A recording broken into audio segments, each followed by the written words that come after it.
ce să încep. Că sunt atât de multe. Stați să mă gândesc puțin. Ok, gata, știu cu ce să încep. În primul rând vreau să vă spun că din partea mea nu veți vedea circ. Din partea mea nu veți vedea victimizare. Eu o să vă zic așa ce simt, ce chestii de genul.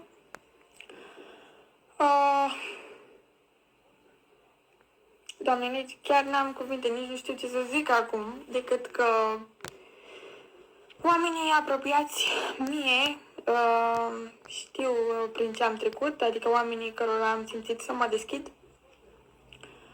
știu ce s-a aflat în spatele relației mele cu Andy. Nu voi da din casă, voi spune doar așa în mare ce și cum. Foarte, foarte important de punctat este că eu cu fostul meu nu mai avem nicio treabă, nici n-am avut, nici nu vom avea, nici nu avem. Eu cu Andy am fost foarte transparentă din tot ce înseamnă întrebări despre trecut, întrebări despre orice, de la cel mai mic detaliu, care poate că nu trebuia să le zic, poate că trebuia să le păstrez doar pentru mine, pentru că așa face lumea din ziua de astăzi. Nu, eu am spus tot, ca o proastă. Cum am făcut și la emisiune.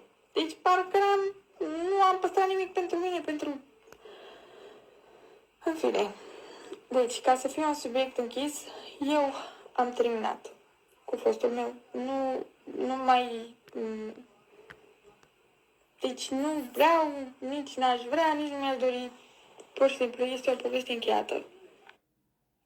Vă zic sincer că sunt împăcată în fața lui Dumnezeu, că am fost foarte loială, adică m-am gândit, adică nu că m-am gândit, pur și simplu nu-mi venea nici măcar să dau un follow sau un like unui băiat, ceea ce în ziua de astăzi nu se mai întâmplă chestiile astea, adică deci chiar sunt împăcată în fața lui Dumnezeu, repet, că am fost loială, am dat totul pentru această relație, tot ce însemn eu, toată energia mea a fost îndreptată spre această căsnicie și așa mai departe. Zicea ceva de niște tablouri în condițiile în care, uitați cum arată casa mea. După o lună, după ce el a plecat, tabloul ăsta am uitat să vi-l arăt, e super, e cu sclipici, e... În fine.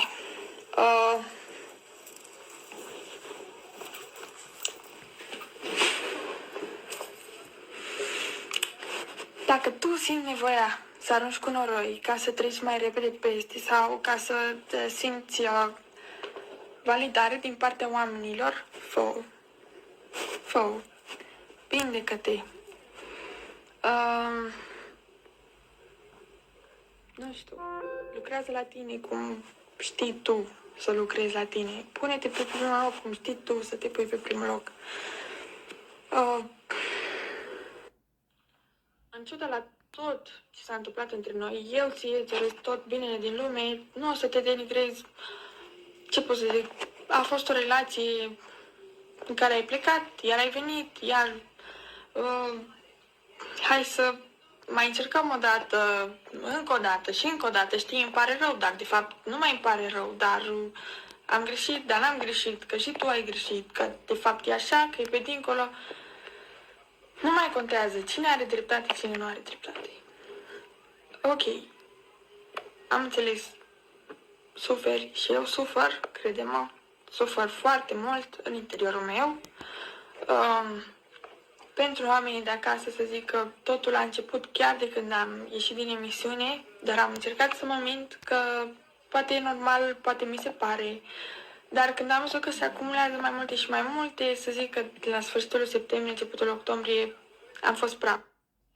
Am văzut multe comentarii cum că eu m-am combinat cu Andy la emisiune pentru că aveam de câștigat și eu de fapt nu simțeam nimic. Ba da, am simțit foarte multe. Și să știți că eu nu m-am combinat ca să stau în emisiune pentru că eu în emisiune nu voiam să stau de când am intrat până când am ieșit. N-am zis o secundă că eu îmi doresc să fiu în emisiune și de fiecare dată când mi s-a dat ocazia, eu am spus că vreau acasă. Chiar și pe ultima 100 de metri în ultima lună eu am zis că eu aș prefera să mergem acasă. Adică dacă s-ar deschide porțile și am avea oportunitatea să mergem acasă, mergem acasă. Pentru mine, premiul atunci a însemnat Andy. Andy a fost premiul meu de atunci.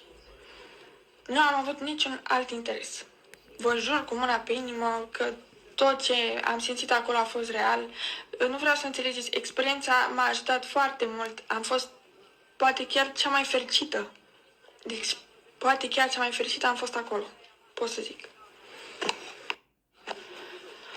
Am văzut foarte multă ură, foarte multe jigniri, și nu doar la adresa mea, la adresa familiei mele, care asta mă doare cel mai tare, la adresa lui Brumi, care din nou asta mă doare foarte tare.